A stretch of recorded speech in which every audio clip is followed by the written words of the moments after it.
இயேசு கிறிஸ்துவோடு நமக்கு இருக்க வேண்டிய அனுபவங்கள், experience with our Lord Jesus Christ. இயேசுவோடு கூட அனுபவங்கள். அப்போ ஏதோ வாரத்தில் ஒரு நாள் போய் சாமி கும்பிட்ற மாதிரி இயேசுவை கும்பிட்டுட்டு வருவதல்ல கிறிஸ்தவ வாழ்க்கை. இயேசுவோடு வாழ்வது, அனுதினமும் லிவிங் வித் ஜீசஸ், அதுதான் கிறிஸ்தவ வாழ்க்கை. இதைத்தான் வேதம் போதிக்கிறது. சும்மா வாரத்தில் ஒரு நாள் சர்ச்சில் போய் ஜெபிச்சுட்டு காணிக்கு போட்டு வந்தோட கிறிஸ்தவ வாழ்க்கை முடிந்து விடுவதல்ல.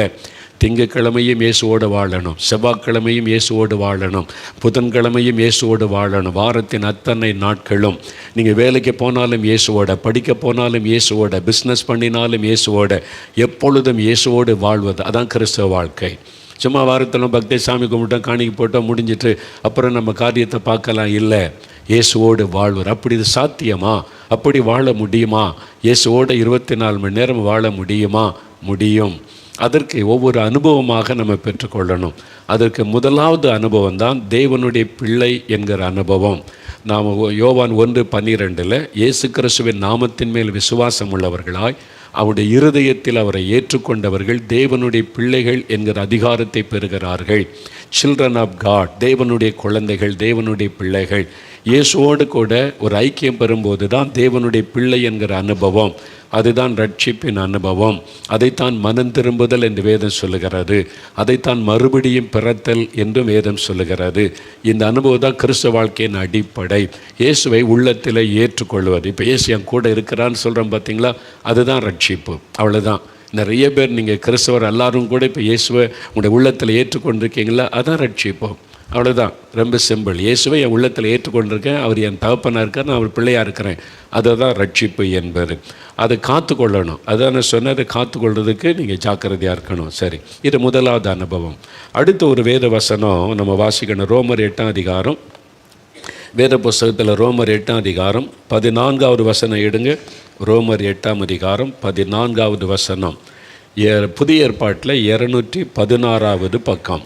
புதிய ஏற்பாட்டில் 216வது பக்கம் எடுத்துட்டிங்களா? ரோமர் 8ஆம் அதிகாரம் 14வது வசனம் பாருங்கள்.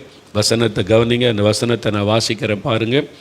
மேலும் எவர்கள் தேவனுடைய ஆவியினாலே நடத்தப்படுகிறார்களோ அவர்கள் தேவனுடைய புத்திரராயிருக்கிறார்கள். பார்த்தீங்களா? எவர்கள் தேவனுடைய ஆவியினால் நடத்தப்படுகிறார்களோ அவர்கள் தேவனுடைய புத்திரராயிருக்கிறார்கள். Sons and daughters of God, தேவனுடைய புத்திரர் அப்படி சொல்லப்படுகிறார். தேவனுடைய பிள்ளைகள், சில்ட்ரன் ஆஃப் காடுக்கும் சன்ஸ் அண்ட் டாட்டர்ஸ் ஆஃப் காடுக்கும் என்ன வித்தியாசம்னா, இது யார் அப்படின்னு கேட்டால் சின்ன குழந்தை, இது என் குழந்தைங்க அப்படிம்பாங்க. சின்ன குழந்தைகள்னா என் குழந்தை, ஒரு டீனேஜ் வரைக்கும் என் குழந்தை அப்படின்னு சொல்லுவாங்க. வளர்ந்து பெரிய ஆள் ஆகிட்டாங்க, படித்து முடிச்சுட்டாங்க, வேலை பார்க்குறது யாருன்னா இது என்னுடைய புத்திரன், இது என்னுடைய புத்திரி அப்படி சொல்லுவாங்க. பார்த்தீங்களா? என்னுடைய புத்திரன் அப்படின்னு சொல்லுவாங்க. தேவனுடைய புத்திரன் அப்படின்னா sons of God, daughters of God. பெரியவங்க முதிர்ந்த நிலைமைக்கு வந்துட்டாங்க. குழந்தைகளாக இருந்தவங்க வளர்ந்து பெரிய ஆளாக்கி விவரம் தெரிஞ்சு இப்போ வேலைக்கு வந்துட்டாங்க. ஃபேமிலி ரெஸ்பான்சிபிலிட்டி வந்துட்டு அவங்க ரொம்ப கவனமாக இருக்கிறாங்க, சம்பாதிக்கிறாங்க, வீட்டுக்கு பணம் கொடுக்குறாங்க, உதவியாக இருக்கிறாங்க. அவங்க என்னுடைய மகன் மகள், அவங்க புத்திரர் புத்திரி என்று அழைக்கப்படுகிறவர்கள். ஆவிக்குரிய வாழ்க்கையில் இந்த அனுபவம் இருக்கிறாரு. முதல்ல நம்ம இயேசு மனம் திரும்பி ரட்சிக்கப்படும் போது தேவனுடைய குழந்தைகளாக இருக்கிறோம். அதன் பிறகு புதிதாய் பிறந்த குழந்தைகளைப் போல திருவசனமாகிய பாலின் மேலே வாஞ்சியாருங்கள்னு பேதுரு சொல்கிறார். அப்போ இயேசுக்குள்ளே மறுபடியும் பிறந்து ரட்சிக்கப்பட்டுட்டா புதிதாய் பிறந்த ஒரு குழந்தை. அந்த குழந்தை எப்படி பால் அடிக்கடி கொடுத்துக்கிட்டே இருக்கணுமோ அதே மாதிரி வேத வசனமாகிய களங்கமில்லாத ஞான பால், இந்த வசனத்தை வாசித்துக்கு தான் அந்த குழந்தை எப்படி பால் குடித்து வளருதோ இந்த வசனத்தில் நம்ம வளரணும். பைபிள் வசனத்தை எவ்வளோ அதிகமாக நம்ம உட்கொள்ளுகிறோமோ, வாசித்து தியானிக்கிறோமோ, ஆவிக்குரிய வாழ்க்கையிலே வளருவோம். ஒரு ஸ்டேஜ் வந்த பிறகு நாம் தேவனுடைய புத்திரர் எனப்படுவோம். அதான் அந்த வசனம் சொல்லுது. அதாவது sons of God, daughters of God அப்படின்ற தேவனுடைய புத்திரர். அதுக்கு என்னதான் அந்த வசனம் சொல்லுது? தேவனுடைய ஆவியினால் நடத்தப்படுகிறவர்கள், those who are led by the spirit of God, பரிசுத்த ஆவியினாலே வழி நடத்தப்படுகிறவர்கள். அந்த அனுபவத்தில் வந்துட்டா நீங்கள் தேவனுடைய புத்திரர் என அழைக்கப்படுவீர்கள். அதில் வரணும். நிறைய பேர் இந்த தேவனுடைய பிள்ளைன்னு குழந்தையாகவே இருப்பாங்க. நம்ம வளரணும், அதுதான் ஆண்டவர் விரும்புகிறார். உங்கள் வீட்டில் இருக்கிற குழந்தை இப்போ தான் யூகேஜி போகுதுன்னு வைங்க, அது வளரவே மாட்டேங்குது, அப்படியே இருக்குது. ஒரு 5 வருஷம் 10 வருஷம் சந்தோஷப்படுவீங்களா? அது வளரணும், அடுத்த வகுப்புக்கு போகணும், பெருசாகணும், மேலே ஃபஸ்ட் ஸ்டாண்டர்ட் செகண்ட் அப்படிலாம் வளர்ந்தானே விரும்புவீங்க. ஆண்டவராக தான் வரும். நீ குழந்தைகளாகவே இருக்கக்கூடாது. அது ஆரம்பத்தில் கொஞ்சம் காலம். இனி நீங்கள் வளரணும். ஆவிக்குரிய வாழ்க்கையில் ஸ்பிரிச்சுவலாக நீங்கள் வளரணும். தேவனுடைய புத்திரன் புத்திரி என்கிற அனுபவத்துக்குள்ளே நீங்கள் வரணும். அப்போ அது எப்போ கிடைக்கும்னா, தேவனுடைய ஆவியினால் வழி நடத்தப்படுகிறவர்கள். இயேசுவை ஏற்றுக்கொள்ளும் போது தேவனுடைய பிள்ளைகள் ஆகிறோம். ஆவியானவரால் வழி நடத்தப்படுகிற ஒரு அனுபவம் இருக்கிறாரு. இந்த அனுபவத்தை பெற்றுக்கொள்ள முதலாவது பரிசுத்த ஆவியினால் நிரப்பப்பட்ட அனுபவத்தை பெறணும். பரிசுத்தாவினால் நிரப்பப்பட்ட உடனே நீங்கள் தேவனுடைய புத்திரர் ஆவதில்லை. அவரால் வழி நடத்தப்படுகிற அனுபவத்துக்குள்ளே வரணும். நிறைய பேர் 30 வருஷம் 40 வருஷமான அபிஷேகம் பெற்றேன்னு அதே அந்நிய பாஷை பேசிக்கிட்டே காலத்தை ஓட்டி விட்டோம். அதெல்லாம் போதாது. ஆவியானவரால் வழி நடத்தப்படுகிற அனுபவம், leading by the Holy Spirit, ஆவியானவருடைய கைடன்ஸோடு வாழ்வது, ஆவியானவர் நம்மோடு பேசுவது, நம்மை வழி நடத்துவது, நம்ம கூட இருந்து செயல்படுவது, இந்த அனுபவத்தோடு வாழ்கிறவங்க தான் தேவனுடைய புத்திரர். அதான் ஸ்பிரிச்சுவல் லைஃப்பில் அடுத்த அனுபவம். நீங்கள் அந்நிய பாஷை பேசிக்கிட்டே இருந்தீங்கன்னா புத்திரர் ஆயிட்டீங்கன்னு நம்பிடாதங்க. வசனம் என்ன சொல்லுது? ஆவியின் அபிஷேகம் பெற்றவர்கள்னு சொல்லலை, பரிசுத்தாவினாலே வழி நடத்தப்படுகிறவங்க தான் தேவனுடைய புத்திரர். அந்த அனுபவத்துக்கு வருவதற்கு முதலாவது பரிசுத்தாவினால் நிரப்பப்பட்ட அனுபவத்தை பெற்றுக்கொள்ளணும். அதான் முதலாவது. பரிசுத்தாவினால் நிரப்பப்பட்ட அனுபவத்துக்குள்ளே வரணும். அப்போ இந்த பரிசுத்த ஆவியானவர், நான் ரட்சிக்கப்பட்ட ஆரம்ப காலத்தில் இந்த ஆவியானவரை பற்றி தெரியாது. நான் பாவத்தை விட்டு மனம் திரும்பிட்டேன், ரட்சிக்கப்பட்டுட்டேன், தேவனுடைய பிள்ளைன்ற சந்தோஷம்லாம் இருந்துச்சு. அப்போ பைபிள் வாசிக்கும் போதெல்லாம் ரொம்ப எக்ஸைட்மெண்ட்டு, நல்ல ஒரு மாற்றம் தான் இருந்தது. ஆனால் அது குழந்தை அனுபவம். அதிலிருந்து நான் வளரணும்னு கர்த்தர் விரும்பினார். அதன் பிறகு அந்த நாட்களில் பரிசுத்தாவினர் பற்றி கேள்விப்பட ஆரம்பித்தேன். அபிஷேகம், ஆவிலே நிரம்புவது, அந்நிய பாஷை பேசுவது, இதெல்லாம் பார்த்து கேள்விப்பட இப்படி ஒரு அனுபவம் இருக்குதா, இது என்னது என்பதாக பேசும்போது ஒரு ஊழியக்காரர் பேசும்போது சொன்னார். அவர் பிரசங்கம் பண்ணி, இன்றைக்கி நிறைய பேர் அந்நிய பாஷைன்றாங்க, ஆவியின் அபிஷேகன்றாங்க.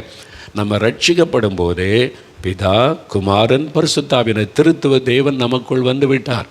அவர் தனியாலாம் வரமாட்டார். அவர் திருத்துவ தேவன், பிதா குமாரன் பரிசுத்தாவியனவர் தான் நமக்குள்ளேருந்து வாசம் பண்ணுகிறார். அதனால் இந்த அபிஷேகம் அந்நிய பாஷைன்னு சொல்லலாம் நம்பாதங்க என்பதாய் ஒருவர் பிரசங்கம் பண்ணினார். அப்போ எனக்கு சரியாக தான் தெரிஞ்சது. ஆமாம், சொல்லுதுக்கா, நம்ம இயேசுவை ஏற்றுக்கொள்ளும் போதே இயேசு மட்டும் தனியாக எப்படி வருவார்? பிதா குமாரன் பரிசுத்தாவினர் ஒன்றில் மூன்றும் மூன்றில் ஒன்றுமாய் இருக்கிற தேவன். அவர் முத்திரமாக நமக்குள்ளேருந்து வாசம் பண்ணுறாருல, அப்புறம் என்ன இன்னொரு அபிஷேகம் அந்நிய பாஷை அப்படின்னு தான் நானும் நினைத்தேன். ஏன்னா அவங்க அதை ஒரு விளக்க சொல்லும்போது சரியாக தான் தெரிந்தது. ஆனால் ஆவியானவர் அது எனக்கு வித்தியாசமாய் விளக்கத்தை கொடுத்து பரிசுத்தாவினால் நிரப்பப்படுகிற அனுபவத்தை குறித்து எனக்கு தெளிவுபடுத்தினார். அதை நீங்களும் அறிந்து கொள்ளணும். நீங்கள் அப்போஸ்தலர் நடபடிகள் 2ஆம் அதிகாரம் 38வது வசனம் எடுங்க. அப்போஸ்தலர் நடபடிகள் 2ஆம் அதிகாரம் 38வது வசனம் எடுங்க. அதில் பேதுரு ஒரு பிரசங்கம் பண்ணுறார் பெந்தேகோஸ்தே நாள். அவங்க பரிசுத்தாவினால் நிரப்பப்பட்டு அந்நிய பாஷைகளை பேசுகிறாங்க, பற்பல பாஷை பேசுகிறாங்க. அப்போ ஜனங்கள் கூடி வந்தபோது பேதுரு பிரசங்கம் பண்ணபோது அவங்க இருதயத்தில் குத்தப்பட்டவர்களாய் மனம் திரும்பி நாங்கள் என்ன செய்யணும் அப்படின்னு கேட்குறாங்க. அப்போ பேதுரு என்ன சொல்கிறார் பாருங்கள்.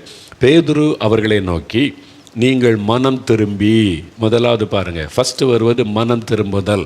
அதான் ரட்சிப்பு. பாவத்தை உணர்ந்து நான் பாவம் செய்துட்டேன், ஆண்டவர் என்னை மன்னிக்கணும், நீ பாவத்தை விட்டு மனம் திரும்புவது. பாவத்தில் இருந்து கொண்டே என்னை மன்னிச்சிருங்கன்னு டெய்லி ஜெபித்து கொண்டிருப்பது அல்ல. அந்த பாவத்தை விட்டு மனம் திரும்புவது, டேர்ன் பேக், அப்படியே திரும்பணும். அந்த தன் பாவத்தை அறிக்கை செய்து விட்டு விடுகிறவன் இரக்கம் பெறுவான். ஆண்டவரே, இந்த பாவத்தை செய்துட்டு என்னை மன்னிச்சிருங்க, நீ மனம் திரும்பி. பேதுரு சொல்கிறார், நீங்கள் மனம் திரும்பி ஒவ்வொருவரும் பாவம் மன்னிப்புக்கென்று இயேசு கிறிஸ்துவின் நாமத்தினாலே ஞானஸ்தானம் பெற்றுக்கொள்ளுங்கள். மனம் திரும்பின பிறகு, ரட்சிக்கப்பட்ட பிறகு ஞானஸ்தானம் பெற்றுக்கொள்ளணும். தண்ணீரிலே மூழ்கி ஞானஸ்தானம் பெற்றுக்கொள்ளுவதை வேதம் குறிப்பிடுகிறது.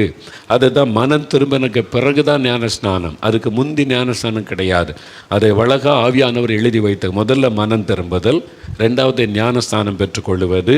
அதுதான் நான் மனம் திரும்பி ரட்சிக்கப்பட்டதற்கு நம்ம அதுக்கு ஒரு அடையாளம் தெரியப்படுத்துகிறோம். ஆண்டவரோடு உடன்படிக்கை பண்ணியிருக்கேன், நான் மனம் திரும்பி ரட்சிக்கப்பட்டுட்டேன், இயேசுவோட சிலுவையில் அறையப்பட்டேன், அவரோடு அடக்கம் பண்ணி உயிரோடு எழுந்து விட்டேன் என்பதை சமுதாயத்துக்கு மற்றவங்களுக்கு தெரியப்படுத்துகிறோம். நான் இயேசுக்குள்ளே ஒப்பு கொடுத்துட்டேன்னு சொல்லி.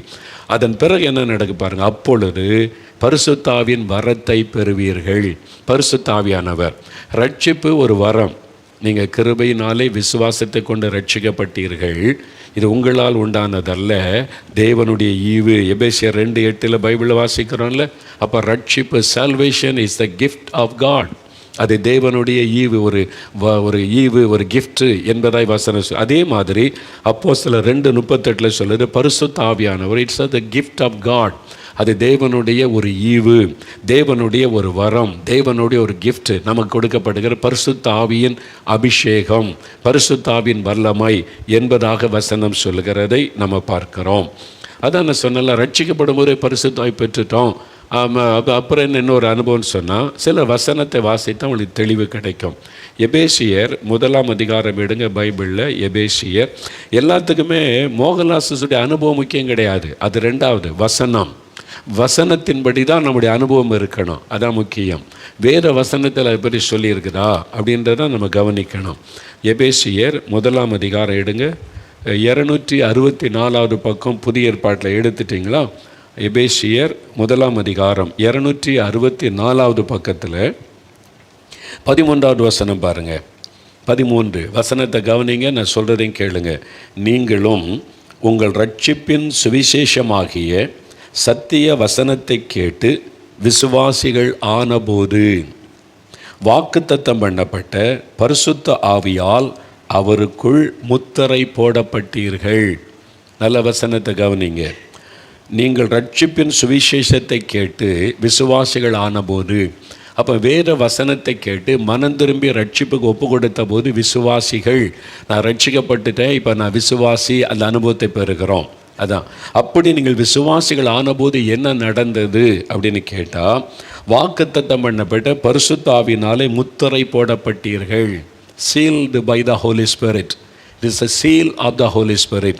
முதலாவது நடக்கிறது என்னன்னா, பரிசுத்த ஆவியினாலே முத்திரை போடப்படுவது. நான் தேவனுடைய பிள்ளை, இந்த ஆவியானவர் முத்திரை போட்டுருவார், விசுவாசி அப்படின்னு ஒரு முத்திரை பதிக்கப்படுகிறது. அதான் seal of the Holy Spirit. அதுதான் நம்முடைய உள்ளத்தில் உண்டாகிறது. இவங்க தேவனுடைய பிள்ளை என்கிற அதிகாரம், அந்த சீல் அது குத்தப்படுகிறார். அதான் பரிசுத்தாவினால் முத்திரை போடப்பட்டீர்கள். அது ஃபஸ்ட்டு நம்ம ரட்சிக்கப்படும் போது கிடைக்கிற அனுபவம், seal of the Holy Spirit. அதான். அடுத்து 14வது வசனம் பாருங்கள். அவருக்கு சொந்தமானவர்கள் அவருடைய மகிமைக்கு புகழ்ச்சியாக மீட்கப்படுவார்கள் என்பதற்கு ஆவியானவர் நம்முடைய சுதந்திரத்தின் அச்சாரமாக இருக்கிறார் என்று வசனம் சொல்லுகிறார். இந்த ஆவியானவர் நம்முடைய சுதந்திரத்தின் அச்சாரமாக இருக்கிறார் என்பதாய். அச்சாரம் என்பது, அச்சாரமாக ஏதாவது கொடுங்க, அட்வான்ஸ், அதுதான் சொல்லுவோம், அட்வான்ஸு கொடுப்பார். அது மாதிரி ஆவியானவர் அந்த சீல் அதை தான் பெற்றுக்கொள்ளுகிறோம். அந்த பரிசுத்த ஆவியினால் முத்திரை போடப்பட்டு இவங்க தேவனுடைய பிள்ளைகள் என்பதற்கான ஒரு அடையாளம். அவ்வளோதான் ரட்சிக்கப்படும் போது நடப்பது. ஆனால் அதற்கு பிறகு ஒரு அனுபவம் இருக்கிறது. ஆவியானவர், பரிசுத்த ஆவியானவருக்குள்ள பல அனுபவம் இருக்குது. அபிஷேகம் பெறுவது, ஆவியானவரால் வழி நடத்தப்படுவது, ஆவியானுடைய வரங்களை பெற்றுக்கொள்வது, ஆவியானுடைய வல்லமை வெளிப்படுவது, எல்லாம் பைபிளில் இருக்கிறது. இந்த ஒன்றுன்னா தியானித்தா அதுக்குள்ள அவ்வளோ ஆழம் இருக்கிறது. சும்மா நம்ம மேலோட்டமாக ஒரு வசனத்தை வச்சுட்டு நம்ம இவ்வளோதான் அப்படின்னு நினச்சிடக்கூடாது. அப்போது பைபிளில் சொல்லப்பட்ட அனுபவங்கள்லாம் நமக்குரியது என்பதை விசுவாசிக்கணும். இப்போ நம்ம ரட்சிக்கப்படும் போது பரிசுத்தாவின் முத்திரை பெற்றுக்கொள்ளுகிறோம். அதன் பிறகு பரிசுத்தாவினால் நிரப்பப்படுகிற ஒரு filling of the Holy Spirit. முதல்ல உள்ளது seal of the Holy Spirit. Next filling of the Holy Spirit. ஆவியினாலே நிரப்பப்படும் அல்லது baptism of the Holy Spirit. பரிசுத்தாவினால் ஞானஸ்தானம் பெற்றுக்கொள்வது. இதெல்லாம் யாருங்க சொல்லிக் கொடுத்தா? இயேசு சொல்லியிருக்கிறாருங்க, பைபிளில் இருக்குது. நீங்கள் அதனால தான் சும்மா பேருக்கு பைபிள் வாசித்துட்டு, நானும் பைபிள் வாசித்துட்டேன், நானும் ஜெபிச்சிட்டேன் அப்படின்னு போகிறதல்ல கிறிஸ்தவ வாழ்க்கை. வேறு வசனத்தை ஆராய்ந்து பாருங்கள், இதை பற்றி என்ன சொல்லியிருக்குது. சரி, இப்போ யோவான் எழுதின சுவிசேஷம் 14ஆம் அதிகாரம் எடுங்க. யோவான் 14ஆம் அதிகாரம், ஜான் சாப்டர் 14 எடுத்துட்டிங்களா? புதிய ஏற்பாட்டில் 149வது பக்கம். அதில் 16, 17 வசனங்கள் பாருங்கள், நல்ல கவனம். இயேசு தன் சீஷர்களை பார்த்து சொல்லுகிற வார்த்தை. இயேசு தன் சீஷர்களை பார்த்து சொல்கிறாரு, நான் பிதாவை வேண்டிக் கொள்ளுவேன், அப்பொழுது என்றென்றைக்கும் உங்களுடனே கூட இருக்கும்படிக்கு சத்திய ஆவியாகிய வேறொரு தேற்றரவாளனை அவர் உங்களுக்கு தந்தருளுவார். another comforter. இது யார்? பரிசுத்த ஆவியானவர். அதை குறித்து தான் இயேசு சொல்றார், நான் பிதாவை வேண்டிக் கொள்ளுவேன், அப்பொழுது பரிசுத்த ஆவியானவர் வந்து உங்களுக்குள்ளே எப்பொழுதுமே வாசம் பண்ணுவார் என்பதாய் சொல்லுகிறார். வேறொரு தேற்றரவாளன், நான் எப்படி உங்கள் கூட இருந்து தேற்றுகிறேனோ அதே மாதிரி ஆவியானவர் உங்களுக்குள் வந்து வாசம் பண்ணி உங்களை தேற்றுவார் சொல்லிட்டு 17வது வசனம் பாருங்க. உலகம் அந்த சத்திய ஆவியானவரை காணாமலும் அறியாமலும் இருக்கிறபடியால் அவரை பெற்றுக்கொள்ள மாட்டாரு. ரட்சிக்கப்படாதவங்க, உலக வாழ்க்கை வாழ்கிறவங்க, ஆவிக்குறி வாழ்க்கைக்குள்ளே வராதவங்க இந்த அபிஷேகத்தை பெற்றுக்கொள்ள முடியாது, பரிசுத்தாவின் நிறைவை பெற்றுக்கொள்ள முடியாது. ரட்சிக்கப்பட்டு விசுவாசிக்கிறவங்க தான் பெற்றுக்கொள்ள முடியும் என்பதை ஆண்டவர் சொல்லிவிட்டு அடுத்து என்ன சொல்லார் பாருங்க. அந்த பரிசுத்த ஆவியானவர் அவர் உங்களுடனே வாசம் பண்ணி உங்களுக்குள்ளே இருப்பதால் நீங்கள் அவரை அறிவீர்கள். Already the Holy Spirit is in you. அவர் உங்களுக்குள்ளே வாசம் பண்ணுகிறார். உங்களுக்குள்ளே இருக்கிற இயேசு சொல்கிறார்ல, வசனத்தை கவனிங்க, பரிசுத்த ஆவியை நான் அனுப்புவேன், அவர் எந்தெந்தைக்கு உங்களோடு வாசம் பண்ணுவான்னு சொல்லிட்டு உலகம் ரட்சிக்கப்படாதவங்க அதை பெற்றுக்கொள்ள முடியாது. ஆனால் அவர் உங்களுடனே வாசம் பண்ணி, இந்த ஆவியானவர் உங்களுடனே வாசம் பண்ணி உங்களுக்குள் இருப்பதால் அவர் அறிவீர்கள். இயேசு சொல்றார் சீசரை பார்த்து, ஏற்கனவே அவர் உங்களுக்குள்ள இருக்கிறார். The Holy Spirit is in you, is living in you. And சொல்றார் உங்களுக்குள்ளே இருக்கிறார், அதனால நீங்கள் அவர் அறிவீங்க. அதுக்கு பிறகு அப்புறம் இன்னொரு அபிஷேகம், அதுதான் நீங்கள் அறிந்து கொள்ளணும். இது seal of the Holy Spirit. அந்த ஆவியானவரால் முத்திரப்படப்பட்டு ஆவியானுடைய கிரியை ரட்சிக்கப்பட்ட உடனே ஆரம்பித்து விடும். நம்ம ஒரு சின்ன பாவம் செய்தால் ஆவியானவர் உணர்த்தி காண்பித்து மனம் திரும்ப வைப்பார். அது ஆவியானுடைய கிரியை, பாவத்தை கண்டித்து உணர்த்தி சரிப்படுத்துவார். அந்த ஆவியானவர் உங்களுக்குள் இருக்கிறார். That is indwelling work of the Holy Spirit. நமக்கு உள்ளிருந்து கிரியை செய்கிற ஆவியானவர், அது ஆவியானுடைய முத்திரை, அவ்வளவுதான். ஆனால் இதையும் தாண்டி இன்னொரு அனுபவம் இருக்கிறது, anointing of the Holy Spirit. இப்போ இயேசு சொல்கிறார் உங்களுக்குள்ளே இருக்கிறார்னு சீசரை பார்த்து, இதே சீசர்களை பார்த்து இயேசு என்ன சொல்கிறாரு? அப்போஸ்தலர் நடபடிகள் 1ஆம் அதிகாரம் எடுங்க. அப்போஸ்தலர் நடபடிகள் 1ஆம் அதிகாரத்தில் உயிர்த்தெழுந்த இயேசு சீசரை பார்த்து சொல்கிறாரு, 4வது வசனம், அப்போஸ்தலர் 1:4, 160வது பக்கம் எடுங்க. பைபிள் வசனத்தை கவனிங்க. அன்றியும் அவர் அவர்களுடனே கூடி வந்திருக்கும் போது உயிர்த்தெழுந்த இயேசு அவர்களை நோக்கி, யோவான் ஜலத்தினாலே உங்களுக்கு ஞானஸ்நானம் கொடுத்தான், நீங்கள் சில நாளைக்குள்ளே பரிசுத்தாவினாலே ஞானஸ்நானம் பெறுவீர்கள். சீசரை பார்த்து இயேசு சொல்கிறாரு, you are going to receive the baptism of the Holy Spirit. பரிசுத்தாவினாலே ஞான ஸ்நானம் பண்ணப்படுவீங்க, பரிசுத்தாவினாலே நிரப்பப்படுவீங்க. இந்த பரிசுத்த ஆவியானவர் உங்களுக்குள்ளே வாசம் பண்ணுகிறார் என்று யோவான் 14:17 இயேசு சொல்லுகிறார். அப்போ ஆவியானவர் அவங்களுக்குள்ளே இருக்கிறார். ஆனால் அது போதாது, இன்னொரு எக்ஸ்பீரியன்ஸ் இருக்கிறது. That is filling of the Holy Spirit, anointing of the Holy Spirit, baptism of the Holy Spirit. அது பரிசுத்தாவினால் நிரப்பப்படுவது, பரிசுத்தாவினால் ஞான ஸ்நானம் பெற்றுக்கொள்வது. அதை பெற்றுக்கொள்ளும் வரை எருசலேமிலே காத்திருங்க, அவர் வரும்பொழுது நீங்கள் பலனடைந்து எனக்கு சாட்சியாக இருப்பீங்கன்னு 8வது வசனத்தில் இயேசு தான் சொல்லுகிறார். புரியுதா உங்களுக்கு? அப்போ ரட்சிக்கப்படும் போது பரிசுத்தாவினால் முத்திரை போடப்பட்டிருக்கிறோம், தேவனுடைய பிள்ளை என்கிற முத்திரை. அது போதாது, பரிசுத்தாவினால் நிரப்பப்படுகிற இன்னொரு அனுபவம் இருக்குது. அது இயேசுவை தெளிவாய் சொல்லி எருசலேமிலே காத்திருங்கள்னு சொல்லுகிறார். இன்னும் 2 உதாரணத்து மூலமாக சொன்னால் உங்களுக்கு விளங்க. அப்போஸ்தலர் நடபடிகள் 9ஆம் அதிகாரம் எடுங்க. அப்போஸ்தலர் 9 அதிகாரம் எடுங்க. அப்போஸ்தலர் 9 அதிகாரம் எடுத்துட்டிங்களா? 9 அதிகாரத்தில் சவுல், இந்த சவுல் என்கிற வாலிபன் தான் ஸ்தேவான் கொல்லுவதற்கு ரொம்ப துணையாக இருந்தான். கிறிஸ்தவளை அழிக்கணும், கொன்னுறணும்னு சொல்லி தீவிரமாக இருந்தான். கிறிஸ்தவளை ஜெயிலில் அடைக்கிறது அதான் அவனுடைய வேலை. அது ஒரு பெரிய ஊழியமாய் செய்தான். இன்றைக்கி சிலர் செய்கிறாங்கல்ல, கிறிஸ்தவளை அடிக்கிறது ஒரு பெரிய ஊழியம், அதை வீடியோ எடுத்து போடுறது பெரிய ஊழியம், பணத்துக்கு சிலர் செய்கிறாங்கல்ல, அந்த மாதிரி அப்போவே ஒரு ஆள் செஞ்சுக்கிட்டு இருந்தான் சவுல் என்று வாலிபன். இவனை ஆண்டவர் சந்திக்கிறார்.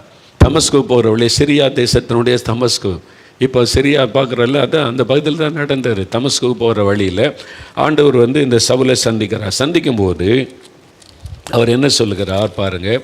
அப்போஸ்தலர் 9ஆம் அதிகாரம் 6வது வசனம் பாருங்கள். அவன் நடுங்கி திகைத்து, ஆண்டவரே நான் என்ன செய்ய சித்தமாக இருக்கிறீர்? இங்கே தான் சவுல் ரட்சிக்கப்படுகிறார். முதல் வாய் திறந்து இயேசுன்னு அறிந்து இயேசுவை ஆண்டவர் என்று சொல்லுகிறார். அவரை ஆண்டவராக உள்ளத்தில் ஏற்றுக்கொள்ளும் போது தான் ரட்சிப்பு. அதனால் இங்கே சவுல் தன்னை ஆண்டவருக்கு ஒப்பு கொடுத்து ரட்சிக்கப்படுகிறார். ஆண்டவரே ஏற்றுக்கொண்டு நான் என்ன செய்ய சித்தமாக இருக்கிறேன், தேவ சித்தத்துக்கு ஒப்பு கொடுக்கிறார். இங்கே தான் சவுல் ரட்சிக்கப்படுகிறார். இயேசு அவரை சந்தித்து ரட்சிக்கப்பட்டு விட்டார். இதான் நான் இப்போ இயேசுவை சந்திச்சிட்டாரு, இயேசு ஒப்பு கொடுத்துட்டார், ரட்சிக்கப்பட்டுட்டார். இப்போது 3 நாளாக உபவாசம் பண்ணி ஜெபிச்சுக்கிட்டே இருக்கிறார். அந்த பட்டணத்தில் அனனியா என்கிற தீர்க்கதரிசி இருக்கிறார். இந்த தீர்க்கதரிசிக்கிட்ட ஆண்டவர் வந்து பேசுகிறாரு, நீ போ, இந்த வீட்டுக்கு போ, அங்கே சவுல் என்கிற ஒரு மனிதன் ஜோமணி கொண்டிருக்கிறான், எதுக்கு போகணும் அவன்கிட்டன்னு சொன்னால் அவன் பார்வை அடையும்படிக்க, பார்வை இழந்துட்டான், பார்வை அடையும். 17வது வசனம் பாருங்கள். அப்பொழுது அனனியா போய் வீட்டுக்குள் பிரவேசித்து, சவுல் இருந்த வீட்டுக்குள்ளே பிரவேசித்து அவன் மேல் கைகளை வைத்து, சகோதரனாகிய சவுலே, நீ வந்த வழியிலே உனக்கு தரிசனமான இயேசுவாகிய கர்த்தர். பார்த்தீங்களா, இயேசுவாகிய கர்த்தர், அவர் தான் ஆண்டவர். இயேசுவாகிய ஆண்டவர், அவர் தான் ஆண்டவர். இயேசு தன் ஆண்டவர் இல்லை இன்னும் சொல்லவே இல்லைன்னு சொல்லி சிலர் வந்து அறியாமையில் பேசிக்கொண்டே இருப்பாங்க. இங்கே பாருங்கள், இயேசு என்கிற கர்த்தர் நீ பார்வை அடையும்படிக்கும் பரிசுத்த ஆவியினால் நிரப்பப்படும்படிக்கும் என்னை அனுப்பினார். ரட்சிக்கப்பட்டது எப்போ? 3 நாளைக்கு முன்னால் தமஸ்கு போக வழியில் இயேசு தரிசனமான போது இயேசுக்கு தன்னை ஒப்பு கொடுத்துட்டார். ஆண்டவரே, இதோ உமக்கு என்னை ஒப்பு கொடுக்குறேன், நான் என்ன செய்யணும்? அங்கே தான் சவுல் ரட்சிக்கப்படுகிறார். அப்போ ரட்சிப்பின் அனுபவம் வேறு, பரிசுத்தாவினால் நிரப்பப்படுகிற அனுபவம் வேறு. நான் ரட்சிக்கப்படும் போது பிதா குமாரன் பரிசுத்தா உள்ள வந்துட்டார், உண்மைதான். அது போதாது, இன்னொரு அனுபவத்தை வேதம் பேசுகிறது, இயேசு பேசுகிறார், பைபிள் பேசுகிறது. அதை பெற்றுக்கொள்ளணும். அது பரிசுத்தாவின் நிறைவு, பரிசுத்தாவின் ஞான ஸ்நானம். இந்த அனுபவத்தில் வந்தாதான் ஆவியானவரால் வழி நடத்தப்படுகிற அனுபவத்துக்கு வர முடியும். நீங்கள் இதையே பெற்றுக்கொள்ளாட்டா நீங்கள் வந்து பரிசுத்தாவினால் வழி நடத்தப்படுகிற அந்த எக்ஸ்பீரியன்ஸுக்குள்ளே வர முடியாது. அதனால தான் முதல்ல இந்த அபிஷேகத்தை பெற்றுக்கொள்ளணும். அதற்கு தவறான இந்த நோக்கங்கள் எல்லாம் மாறணும். வேதத்தை பற்றி சரியாக அறிந்து கொள்ளணும். சும்மா ஒரு வசனத்தை வச்சுக்கிட்டு எல்லாம் பேசக்கூடாது. முழுமையாக பைபிள் என்ன சொல்லுது அப்படின்னு பார்க்கணும். பார்த்தீங்களா, அந்த நீ பார்வை அடையும்படிக்கும் பரிசுத்தாவினால் நிரப்பப்படும்படிக்கும் என்னை அனுப்பினப்போ அனனியா கை வைத்து ஜெபித்த போது பவுல் பரிசுத்தாவினால் நிரப்பப்பட்டிருக்கிறார். அதை தான் இந்த வசனம் தெளிவாய் சொல்லுகிறது. அப்போ ரட்சிப்பின் அனுபவம் வேறு. சிலர் ரட்சிக்கப்படும் போது அபிஷேகம் பெற்றுருவாங்க, அது நடக்காம பாவத்தோட்டு மனம் திரும்பும் போது அன்னைக்கே ரட்சிக்கப்பட்டு அன்னைக்கே அபிஷேகம் பெற்றவங்களையும் நான் பார்த்துருக்கிறேன். அப்படியே நடக்கும். ஆண்டவர் வந்து இப்படி தான் அப்படின்லாம் நம்ம வந்து கட்டுப்படுத்தலாம் முடியாது. அது அவருடைய அனாதி தீர்மானம். சிலரை ரட்சிக்கிற அன்னைக்கு அபிஷேகம் பண்ணிடுவார், ஆவியில் நிறப்பட்டு அந்நிய பாஷை பேசுவாங்க. அந்த அனுபவம் இப்போது பவுலுடைய வாழ்க்கையில் நம்ம இதை பார்க்குறோம். இன்னொரு உதாரணம் பாருங்கள், அப்போஸ்தலர் நடபடிகள் 19 அதிகாரம் வாங்க. அப்போஸ்தலர் நடபடிகள் 19ஆம் அதிகாரம் எடுங்க, பைபிளை திருப்புங்க, வசனத்தை திருப்புங்க. பைபிளை நம்ம ரொம்ப வாசிக்காதனால தான் நம்ம வந்து பிசாசை ஏமாத்திடுறான். வசனத்தில் ஸ்ட்ராங்காக இருந்தீங்கன்னா எந்த கள்ள உபதேசம் பிசாசன் தந்திரம் நம்மளை ஒன்றும் செய்ய முடியாது. பைபிள் உங்கள் வீட்டில் பழசாக ஆயிருக்கணும். நீங்கள் எழுதி குறித்து வாசித்து அப்படியே புதுசாக அழுக்கப்படாமல் வச்சிருக்கெல்லாம் சொல்லக்கூடாது. அப்போஸ்தலர் நடபடிகள் 19ஆம் அதிகாரம் எடுத்துட்டிங்களா? இப்போது அது வந்து 190வது பக்கம். இப்போ பவுல் கொரிந்து பட்டணத்திலிருந்து இருக்கையில் பவுல், அதாவது அப்போலோ கொரிந்து பட்டணத்தில் இருக்கும்போது பவுல் எபேசு பட்டணத்துக்கு வந்தார். 1வது வசனம். பவுல் இந்த முதல்ல ரட்சிக்கப்பட்டு அபிஷேகம் பெற்றாலும் இந்த பவுல் ஊழியக்காரனாக ஊழியம் செய்துட்டு வரும்போது எபேசு என்ற பட்டணத்துக்கு வர்றார். அப்படி வரும்போது அங்கே சில சீஷரை கண்டு, சீஷர்களை பார்க்கிறார். இயேசுவை பின்பற்றக்கூடிய சீஷர்கள். அவங்க பவுல் வந்திருக்காருன்னு சொன்னோடனே அவளோடு பார்க்க வந்துட்டாங்க. அவர் உடனே கேட்குறாரு, நீங்கள் விசுவாசிகள் ஆனபோது பரிசுத்தாவி பெற்றீர்களா என்று கேட்டான். அதற்கு அவர்கள் பரிசுத்தாவி உண்டென்பதை நாங்கள் கேள்விப்படவே இல்லை என்றார்கள். பார்த்தீங்களா, எபேசு சபையில், எபேசு பட்டணத்தில் ரட்சிக்கப்பட்ட இயேசுவின் சீஷர்கள் இருந்தாங்க. அவங்க பார்த்தீங்களா, ரட்சிக்கப்பட்டு இயேசுவை பின்பற்றக்கூடியவங்க, இயேசுவை ஏற்றுக்கொண்டவங்க, அவங்க விசுவாசிகள், அவங்க சீஷர்கள். இப்போ பவுல் கேட்குறார், நீங்கள் விசுவாசிகள் ஆனபோது, பாவத்தை விட்டு மனம் திரும்பி ரட்சிக்கப்பட்ட போது பரிசுத்த ஆவியை பெற்றீர்களா அப்படின்னு கேட்குறார். அப்படி ஒரு அனுபவம் இருக்கிற பெற்றுக்கொண்டீங்களா? அதான் ரட்சிக்கப்படும் போது பிதா குமாரன் பரிசுத்தாவி வந்துட்டாரு அப்படின்னு அவங்க சொல்லலை. பரிசுத்தாவி உண்டு என்பதே, அப்படி ஒரு அனுபவம் உண்டு என்பதை நாங்கள் கேள்விப்படவே இல்லை. இயேசுவை பற்றி கேள்விப்பட்டோம், ரட்சிப்பை பற்றி கேள்விப்பட்டோம், ரட்சிக்கப்பட்டோம், இயேசுவை உள்ளத்தில் ஏற்றுக்கொண்டோம். இன்னொரு அனுபவம் இருக்குதா? பரிசுத்தாவினால் நிரப்பப்படுகிற அனுபவம் இருக்கிறது. Anointing of the Holy Spirit. அதை பெற்றுக்கொண்டீங்களான்னா எங்களுக்கு தெரியாத. பவுல் அந்த அனுபவத்தை பற்றி விளக்கி சொல்லி 6வது வசனம் பாருங்கள். அல்லாமலும் பவுல் அவர்கள் மேல் கைகளை வைத்தபோது பரிசுத்த ஆவி அவர்கள் மேல் வந்தார். அப்பொழுது அவர்கள் அந்நிய பாஷைகளை பேசி தீர்க்க தரிசனம் சொன்னார்கள். இதுவரைக்கும் அவங்க விசுவாசி தான், ரட்சிக்கப்பட்டவங்க தான், பரிசுத்தாவை பற்றி கேள்விப்படவே இல்லை. இப்போ பவுல் அதை பற்றி சொல்லி அவங்களுக்காக ஜெபித்த போது பரிசுத்தாவினால் நிரப்பப்பட்டு அந்நிய பாஷை பேசி தீர்க்க தரிசனம் உரைத்தார்கள். எங்கள் anointing of the Holy Spirit, பரிசுத்தாவினாலே நிரப்பப்பட்ட அனுபவம் தெளிவாக தெரிஞ்சுட்டா பவுலுடைய வாழ்க்கை. இங்கே எபேசு விசுவாசிகள் இயேசு கிறிஸ்துவ உதாரணம், இயேசு கிறிஸ்து சீஷரோடு பேசினது எல்லாத்தையும் பார்க்கும்போது தெளிவாக தெரியுது. நீங்கள் ரட்சிக்கப்பட்டு தேவனுடைய பிள்ளை இங்கே அனுபவத்தை பெற்றிருந்தால் போதாது. அடுத்த அனுபவம் பரிசுத்தாவினால் நிரப்பப்படுகிற அனுபவம், ஆவியினாலே நிரம்பி இருக்கிற அனுபவத்தை பெற்றுக்கொள்ளணும். அதன் பிறகு தான் நீங்கள் ஆவியினாலே நடத்தப்படுகிற leading by the Holy Spirit அந்த அனுபவத்துக்குள்ளே நீங்கள் வர முடியும். ஆண்டவர் என்கிட்ட பேசுகிறாரு, என்னை வழி நடத்துகிறார். எப்படி பரிசுத்தாவியானவரை கொண்டு தான் ஆவியானவர் நம்மோடு பேசுவார், ஆண்டவர் நம்மோடு அந்த அனுபவத்துக்குள்ளே வரணுமானா நீங்கள் பரிசுத்தாவினால் நிரப்பப்பட்டு அந்நிய பாஷையிலே தேவனை துதிக்கிற அந்த அனுபவத்துக்குள்ளே கட்டாயம் வரணும், அதை பெற்றுக்கொள்ளணும். நீங்கள் சுகம் பெறீங்களா இல்லையோ, ஆசீர்வாதம் பெறீங்களா இல்லையோ, எனக்கு அது வேணும் இது வேணும் கேட்ட பெறீங்களா இல்லையோ, எல்லாத்தை விட மேலான ஆசீர்வாதம் பரிசுத்தாவின் அபிஷேகம். எதை பெற்றுக்கொள்ளாட்டாலும் அதை பெற்றுக்கொள்ளுங்க. பரிசுத்தாவினால் நிரப்பப்படுகிற அனுபவத்தை பெற்றுக்கொள்ளுங்க. அதுதான் ரொம்ப முக்கியம். அது இருந்தால் தான் நீங்கள் ஆண்டவரோடு நெருங்கி வாழ முடியும். ஆண்டவரோட நீங்கள் நெருங்கி வாழ்ந்து இன்டிமேசி வித் காட், தேவனுடைய குரலை கேட்பது, தேவனோடு பேசுவது, தேவன் பேசுவதை விளங்கி கொள்வது, இதான் பரிசுத்தாவினால் நடத்தப்படுகிற அனுபவம். அதெல்லாம் நம்ம தொடர்ந்து தியானிப்போம். அதை பெற்றுக்கொள்வதற்கு முதலாவது அபிஷேகம் பெறணும், பரிசுத்தாவினாலே நிரப்பப்பட வேண்டும். அதைத்தான் நம்ம வேதத்தில் இதை பார்க்கிறோம். அப்படி ஆவியில் நிரப்பப்படும் போது அந்நிய பாஷை பேசுவது அந்த அனுபவம் சொல்லப்பட்டிருக்கிறதா. 10வது அதிகாரத்தில் கொர்நேலியு வீட்டில் பரிசுத்தாவினர் ஊற்றப்பட்ட போது, அப்போஸ்தலர் நடபடிகள் 10 அதிகாரம் பாருங்கள், 44 45 வசனம் பாருங்கள், 177வது பக்கம். இந்த வார்த்தைகளை பேதுரு பேசி கொண்டிருக்கையில் கொர்நேலியு என்கிற ரோம அதிகாரி வீட்டில் அவர் செய்தி சொல்லி கொண்டிருக்கும் போது வசனத்தை கேட்டவர்கள் யாவர் மேலும் பரிசுத்தாவியானவர் இறங்கினார். காரணம் அவங்க இயேசு அந்த வசனத்தை கேட்டு விசுவாசிக்க ஆரம்பிச்சிட்டாங்க, இயேசுக்கு தன்னுடைய வாழ்க்கையை ஒப்பு கொடுக்க ஆரம்பிச்சிட்டாங்க. அதே நாளில் ரட்சிக்கப்படுறாங்க, அதே நாளில் அபிஷேகம் பெறாங்க. ஆவியானவர் அவள் மேலே இறங்கினார். அவர்கள் பல பாஷைகளை பேசுகிறதையும் தேவனை புகழுகிறதையும் அவங்க கண்டாங்க. பல பாஷைகளை பேசி தேவனை புகழ்ந்தாங்க. பார்த்தீங்களா, அந்த பல பாஷை பேசுவது இது பரிசுத்தாவினால் நிரப்பப்படும் போது கிடைக்கிற ஒரு அற்புதமான அனுபவம். இது ரொம்ப அவசியம்.